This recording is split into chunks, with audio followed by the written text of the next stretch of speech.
of speaking, make sure to explain where Appalachia is to the crowd. And that's because several weeks ago, I was at a conference in Vancouver, and there were many people who saw on my tag Appalachia and said, "What's that?" And I had to be, well, it's part of Ohio, and they said, "What's that?" And I'm like, "I can't talk to you."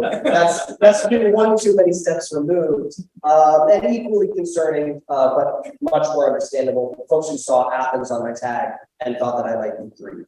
So I ended up drawing Ohio, a little map of it on my badge for the conference, and I was excited because I knew this event was coming up, and I'd have an opportunity to sort of talk to the same group of people on my home turf. So welcome. What my firm does, Creek Horizons does, is we're primarily a lobbying and advocacy firm. We do government relations for our clients who are primarily Appalachian clients in the state and the feds. And one of my business partners, also named Zach Space, used to represent the region in Congress about a decade ago. So we've got nice federal connections. We have strong state connections as well. Just a small name drop because I know that Mark knows it. We recently hired Senator Jay Pottinger after 28 years that he spent in public service, just a name that some folks in the state might know. My job day to day, it really gets to look like this now. What I do is I try and find people who are interested in Appalachia, interested in opportunities in Appalachia, and then drag them down into our hills. And similarly, one of the things that I spend a lot of time doing is trying to connect the communities that we work in with the power structures and decision-making structures of the state and of the federal government. As Wolf mentioned, Appalachian Ohio, which is geographically about 40% of the state of Ohio, but by population, only about 20% of the state of Ohio, is a region that has been forgotten, underinvested in, has faced extraction, primarily coal and before coal timber. But now today, we are facing a much more positive future. The region has cheap land, a housing stock that is far more affordable than a housing stock you find in the rest of the cities of the state. And as a region, we also are, harkening back to the prior panel, getting our acts together and acting more in unison and more as a region that can attract new business, new investment, new technology to locate in our towns and to build, massive industrial facilities or small downtown mom and pop shops, kind of from one end of the spectrum to the other. So I've got a lot more to say on that, but I'm going to sort of self-police and stop chatting for a second. Thank you. And thank you all for being here today. When Mark and I first started talking about what would be an interesting set of conversations to talk about the state of Ohio, one of the things we both agreed on was that we have to make sure that this conversation includes areas which have been completely overlooked, because if we're not paying attention to them, then we can't support them, we can't be good partners. So what I'd love to throw back to the three of you is, if there was one thing about what you're right now that you want everybody who's here to go and be braggadocious about afterwards, what might that be? I guess I have spoiler alert. I kind of told you what we were working on, the Heat Capture Research and Development Center. So in October of 2021, when the Bitcoin situation got a little different in China, it created a lot of interest in the United States, obviously replacing some of these data centers and Bitcoin running operations, which forced us to really take a hard look at our infrastructure. I think we commented earlier about the preparedness of the infrastructure side. We're listed as a transition county in terms of coal impacted communities with the Appalachian Regional Commission. I would argue that we're directly coal impacted. We have 2 former coal-fired power plants in our community. We lost 600 jobs combined between those 2 facilities. My agency actually acquired one of those 2 facilities and is under contract on the second one right now. We kind of felt like, from a community standpoint, the highest and best use was something that was yet to be determined. We felt like we were best to be the ones to determine what that would be. And so we took the control stance by acquiring the first property, and the process of going under contract on the second. We actually now have an opportunity to conjoin both of these prime industrial sites to the Ohio River. We're situated on the #1 inland waterway port in the country. A lot of people are not aware of that. It's the number 17 overall port district in the entire country out of 133 ports. There's more tonnage of commerce moves past Marion, Ohio, on the river than anywhere else in the world. It's a unique situation for us. Frankly, until 2020, when we got a designated statistical port, we couldn't really articulate that. We just knew that we saw a lot of barges went up and down the river. Now we can tell you what that really means in terms of data. And so our position to be able to take over these two coal-fired power plants and show what the transition can look like from the coal-fired burning power plants to what's next is incredibly exciting for us, and I would easily breathe that every single day. So, in addition to Nice Mohawk, which is my consulting agency, I also work with Bright and Rick, who was up here before me. I think one of the most interesting things that I've been exposed to, and I think is a real interesting opportunity in kind of our work in the state, is the redevelopment of the DOE Piketon plant. It was a uranium refining facility in the 50s and 60s. It was closed in the 70s. I believe, like in the mid 60s, that plant alone used more electricity than Manhattan. And it has a very unique statistic of being one of the few sites in the country that's connected to two different grid operators. So it's both Midwest ISO, MISO, as well as PJM, which is the East Coast, Central Eastern Seaboard operator, which covers most of Ohio. And it's kind of uniquely positioned to be an energy kind of industrialization site. I'm connected to a couple of folks more closely with that, but I think it's just like it's an interesting one of those like untapped resources in the southern portion of the state, for sure. Well, it's sort of a complicated question that you asked. Well, disguised as a really simple question. The first thing is, I want to meet everyone in the room where they're at, and I'm not doubting any of your intellect at all. But if you walk out of this room and you say, the one thing that I'm excited about is I now know where Appalachia is on the map. God damn it, that would be awesome. And I'd appreciate that. And I want you to not overlook our resources and our communities and the economic potential of them. More specifically, one of the things that I'm passionate about and actively working on at our firm is addressing affordable housing as an issue in Ohio. This is an issue nationwide, not a shock to any of you. And I do believe, sort of to Anne's point almost earlier on the prior panel, that we have an opportunity to prepare and do better than the first three, I'll use some negative connotation, overrun by massive economic development and, sort of what is now known as like the Silicon Valley area, where folks who were originally from there can't afford to live any longer. I don't want that future for our state. I want our state to be a place where we developed and advanced economically. We brought billions of dollars of investment and strategy and future technology here and developed and grown it here. But I want that to happen in tandem with our state being a place where folks who have lived in Ohio for 50, 100, 200 years, they and their afford to remain and stay here, which is why, that is a passion project for me. And it's something that I'd be happy to talk to any of you more about after this panel as well. Thank you. And I just have one more, and then I'll to everyone as we're wrapping this up. But one thing which has been amazing is when I'm in New York, when I'm in California, when I'm in Austin, and I tell people that I'm in Columbus, I get that interesting little look like, oh, that's cute, that's quaint. And I understand it. And it's not something which I naturally knew. Our friend Ted's back there, he runs the Midwest House at South by, and so we work with a lot of different communities. But we feel that when we're in some of these communities, when we're in Coshocton, when we're in Logan, when we're in all those other places where there is so much civic pride that it helps us as people in Columbus or Cincinnati or Cleveland understand the way that we are sometimes translated to some of the larger markets that many of you work in.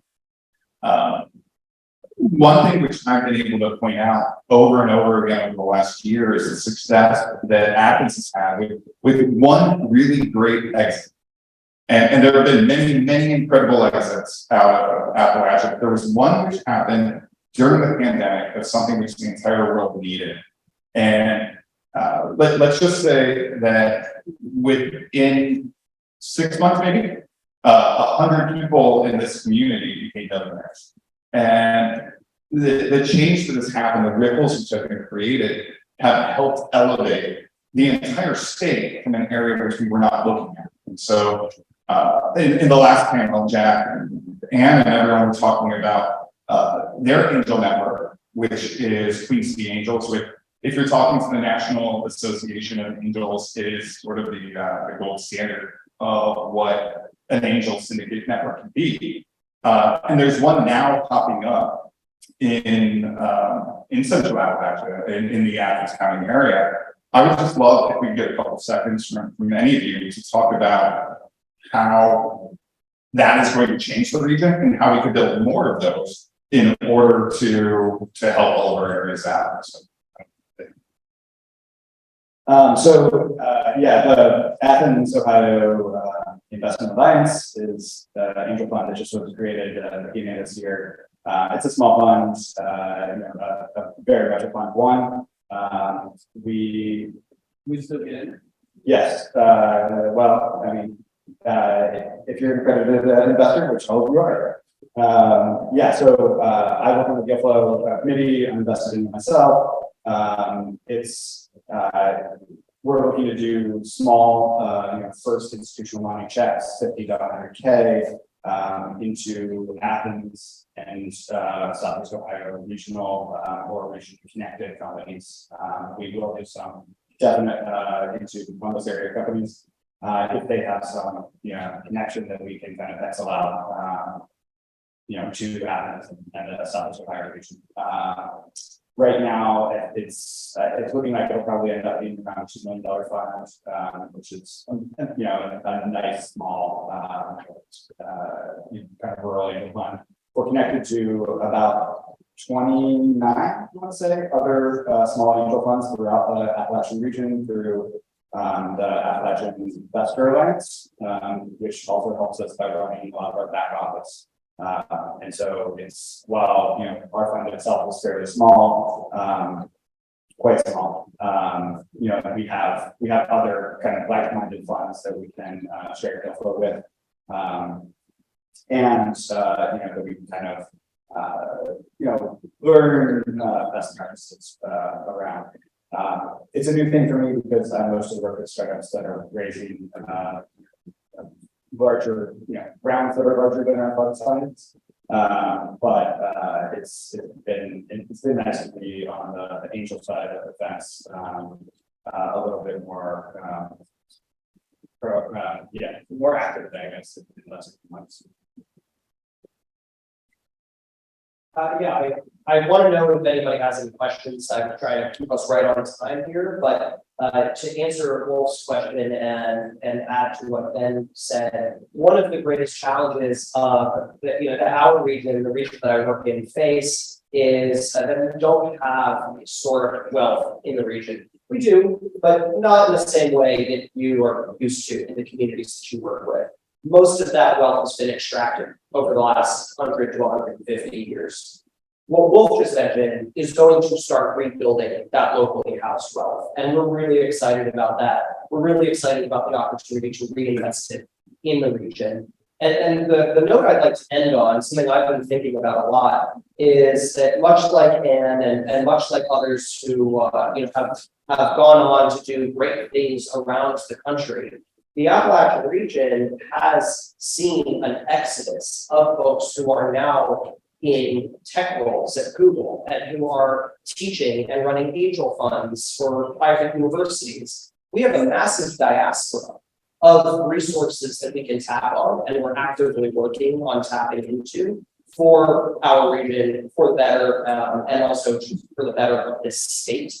So if you know those folks, please put them in touch with me. I'd love to get to know them better. But also, I'll just end with no pressure, but any questions that anybody has, we'd be happy to take them. We've been, we have this idea, we want to get in all the Angel funds, not just Queen City, but I think we could learn from Queen City. What they have, is Yeah, I would say, they have P&G alumni. I think you're gonna have to tap your alumni, that diaspora. yeah. Well, I mean, Queen City had an exception, is been helpful of the Athens annual funds. Yeah, I meant to say that, and I didn't. But they, People working with, so Jack and I can help connect dots, you know, and Queen City Angels are been working with so far. so one of our executive committee is Neil. He's actually an angel with QCA, and he's part of the fund. Yeah, I've been connecting with Scott for a long time. So yeah, those are probably. So I think we can talk offline, but if there's more help and support, maybe think Jack and I can help to accelerate or find when you're up to. And I think there's a big opportunity in artists to be out here for us at Enterprise in that bar. Be better for them. And help- In a more and help- possible way. And help Cleveland even. Yes. How you can practice well. Bring Mike on board as well. Yeah, sure. I hear that. I will say that when we first spoke with Neil from the Angel Association out of Athens, they pointed out specifically how QCA was sort of the brand standard that they were able to build from. And I know that the work that you've done and that everyone has made it unique to the region. But without overstepping, I'd love to say that QCA helped foster what this association is. And I would love to see that extend throughout the rest of the state. And I know you're always open for it, but I would like to make it part of our mission, the Ohio Impact Fund, to connect those dots a bit stronger. Because if you can do for areas in Northeast Ohio and Northwest Ohio what you were able to do for Athens, they would have such a great playbook to be able to build from. And I think it would just continue the legacy they built. So, Well, is an output from this session. If we work upon creating an online Ohio network, discipline linked together as closely as it possibly can. And let's agree that you'll run for president. And we'll throw our support to you. And Cleveland will too. They're flailing around. And then, By the way, and we go all live happily ever after, like you're in Ohio. by the way, I think it's a barbell there. I think venture, you gotta have a vibrant venture community for your future. But you've got major industrial energy projects that could be game changers. And he's got a plan, 220 million that's going in. I don't know why you chose Hannibal, but why did you choose Hannibal? Why did they choose Hannibal? It's being co-located with the. Oh, because of the- Long Ridge energy. because the energy So they, Yeah. Fortress, investment group. Yeah. Has a, facility there that they're co-locating. Yep. And it's there because of the river. It's there because of easy access to methane. So Yeah. they are, they contracted with other, regional vendors and are capturing, methane. Right. That's the carbon capture side of what they're doing. And the plant itself will be creating, a bioplastic. So at the end of the day, they sell plastic resin, and that's the manufacturing side. And we're super excited for, the jobs, that it's a 46-acre site across, this 220 million in phase one, but there's 5 phases to follow. What I love is we met each other on Zoom, figured out that we actually live within a mile of each other. And here you are in Ohio, doing something by Marietta. I used to play soccer and tennis against Marietta, Newark and Marietta and Upper Arlington. It's good to be. I think we should do a venture, and I want to do maybe like a energy transport focus. And we're gonna do a Pittsburgh event, so we can either do a 1-2. We're back in Cincinnati to do it. And I would just say, someone earlier today was talking about, infrastructure funds. Right, there are big global firms, like, I've been working for the last several months in this particular project with Macquarie Capital. And, they're, dropping billions of dollars, on a global basis to take care about this kind of infrastructure. It's already there. It's talking about waste heat recovery, and, I've never seen someone fall off the chair about waste heat recovery, financing it, but that's what they do. We also have a site of 300 megawatts right down the road, so what we're talking about, so. Well, and where's Eddie? Eddie Bonaparte. The big multi-billion project you're doing in Texas. Ultimately it becomes cheap gas, it takes natural gas, creates gasoline without refining. When we were talking with Lieutenant Governor, I think there's some interesting plans that could be maybe 2, 3, 4, 5 years out. Oh, There's gas anywhere, it's around here. Well, I'll just put a bow on this session. Yeah. To quickly wrap up and say. What we're hearing and what we've learned being here. Is that what Ohio does exceptionally well is collaborate between the different arms. Where we have bureaucracy just like how everyone else has bureaucracy, but. We learned from the angel syndicates how to invest in the venture side. And then the venture side learned and share that with the educational systems. And the educational systems that we have in Ohio, amazing, we'll be hearing about that in a moment.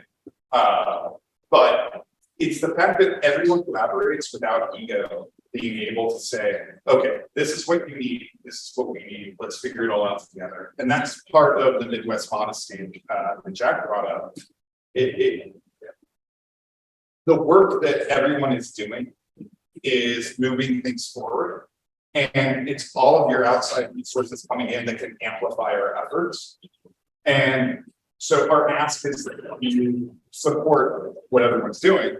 And then our promise back is that we will give you great returns to prove that you made an amazing investment on your opportunity. So thank you all for coming to Ohio, and thank you all for participating.